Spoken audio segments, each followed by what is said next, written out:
Alright, today we're going to be making a better than Chipotle burrito bowl. So to get started on your fajita veggies, we're going to need 4 bell peppers in varying colors. Make sure to remove the core and the seeds, and then we're going to cut these into long strips. Then we're going to need half of a red onion cut lengthwise, and we're going to slice this into thin strips. And for some additional prep, we're going to need 2 green onions, in which we're going to thinly slice the bottom, and then we're going to need a whole cup of chopped cilantro. Half is going to go in our cilantro sauce, and the other half is going to go in the rice. For the sauce, you're going to take a blender and add a cup to a cup and a half of non-fat Greek yogurt, our sliced green onions, a clove of garlic, a half cup of water, the juice of 2 limes, and a half cup of our chopped cilantro. Now we're going to blend on a low to medium speed, and then we're going to check for consistency and see if anything else needs to be added. I put in a little bit more cilantro and yogurt. I don't want the sauce to be too thin, but I still want it to come out of a squeeze bottle. For this bowl, we're going to be making chicken, so I'm taking a pound of chicken tenderloin and I'm seasoning with some kosher salt, black pepper, garlic powder,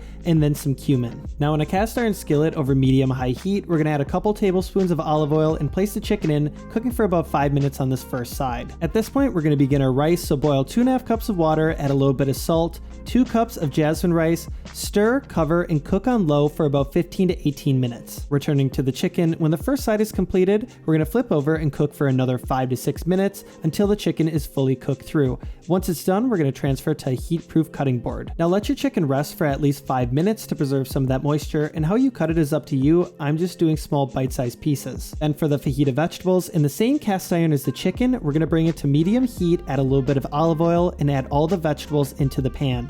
Now we're going to add a little bit of salt, and you're going to frequently stir and cook for about 15 to 20 minutes until all the vegetables have softened. Around this time, your rice should finish cooking, so we're going to add in a tablespoon of unsalted butter, make sure it's fully melted, and then you're going to add in the juice of 2 limes, along with half a cup of chopped cilantro, and then you're going to give a stir until well incorporated. Now one of the best ways that we can step up this burrito bowl is by making our own guac. So we're going to take 1 plum tomato and we're going to cut off the outsides and remove any seeds or gel. And we're just looking for a fine dice here, and how much tomato you put into the guac is up to you. Then we're going to take the other half of that red onion from earlier, and we're again looking for a fine dice and only going to use a pinch of this. After that, we're going to roughly chop 1 garlic clove, and for the avocado, we only need 1, so just remove the flesh. To get started, I'm taking a mortar and pestle and we're going to put a roughly chopped garlic in there, and we're just going to grind this down until it's a smooth paste. Then we're going to add in our avocado and the juice of 1 lime, and then we're going to mash until it's smooth. Now you can begin to add in your tomato and red onion